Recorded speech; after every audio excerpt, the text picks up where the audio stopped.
Gauranga bolite habe pulaka sharira. Quelqu'un peut lire l'introduction de la Bhagavad Gita, où Srila Prabhupada cite la glorification de la Bhagavad Gita. Il n'y a pas d'autre écriture que la Bhagavad Gita, et comme ça. Si une personne lit ceci, il peut développer un doute. Par exemple, les musulmans peuvent dire qu'il n'y a pas d'autre écriture que le Coran. Quelle est la bonne façon de comprendre cette affirmation? Nous en parlerons dans une série de nos vidéos intitulée « Pourquoi n'y a-t-il qu'une seule religion ?» Et maintenant, les Védas deviennent populaires. Beaucoup de gens veulent acquérir des connaissances à partir des écritures védiques. En effet, les Védas sont les écritures qui nous donnent toutes sortes de connaissances. Par conséquent, de telles écritures sont appelées Védas. Le mot Véda vient de la racine verbale vide. Vide signifie savoir. Tout ce qu'une personne est capable de savoir est enregistré dans le Veda. Quelque part dans ces écritures védiques, ou Shastra en sanskrit, écriture Shastra. Quelque part dans ces écritures védiques, il parle du devoir religieux, du dharma. Quelque part, il parle d'activités pieuses, karma. Quelque part, il parle de l'approche analytique et de la logique, sankhya. Quelque part, il parle de renoncement complet au monde. Quelque part, il parle de yoga. Ainsi, le Veda décrit tout cela de manière très détaillée. Ces sections de Veda, nous devons avoir une certaine qualification. Que pensent les gens ordinaires? Les gens ordinaires réfléchissent à la façon de manger, de dormir, de se défendre et de copuler. Ahara, Nidra, Bhaya, Maithunya. Je m'excuse de tout de suite d'utiliser de sanskrit. C'est bon augure d'entendre ces mots en sanskrit, même si vous ne comprenez rien. C'est pourquoi j'aime citer le sanskrit. C'est la langue des saints.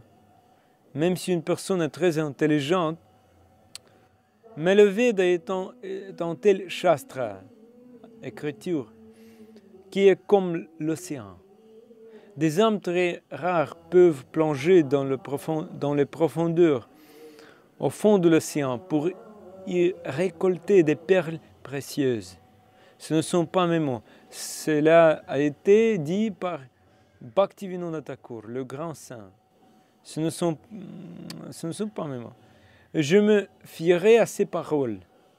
Bhaktivinoda Thakur a déclaré que le Veda devrait être montré sous une forme abrégée et que l'essentiel des écritures védiques devrait être présenté. En cet âge de Kali Yuga, les êtres vivants, les jivas, sont dotés d'une très faible intelligence. La durée de vie est très courte.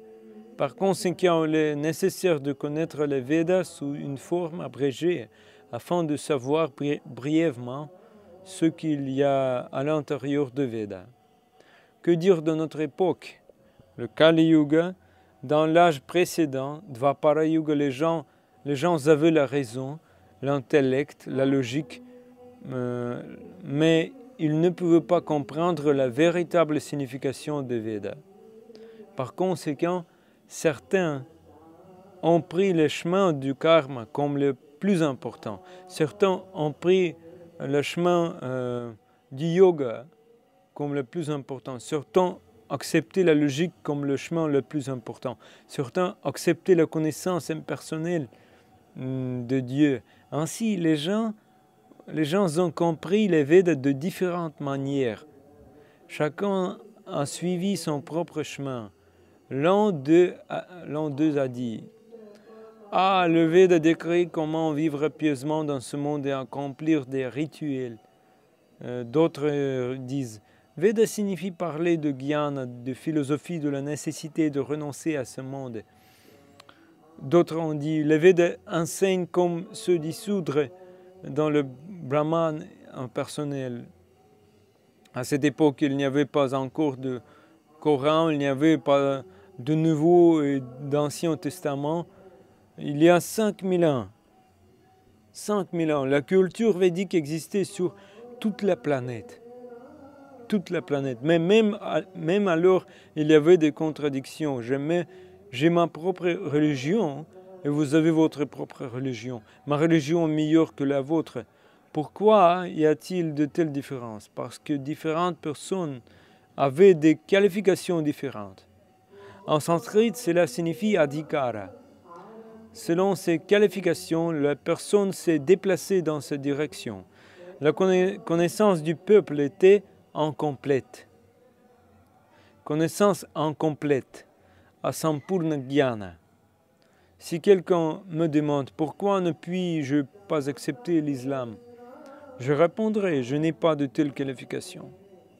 Même si je deviens musulman, je penserai toujours qu'il me manque quelque chose parce que j'ai besoin de la conscience de Krishna.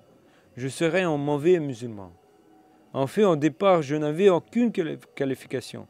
Mais j'ai eu la pitié, la miséricorde d'un Vaishnava. Et cette miséricorde de la Vaishnava est devenue ma qualification. On en parle dans une des prochaines vidéos. À bientôt. Hare Krishna.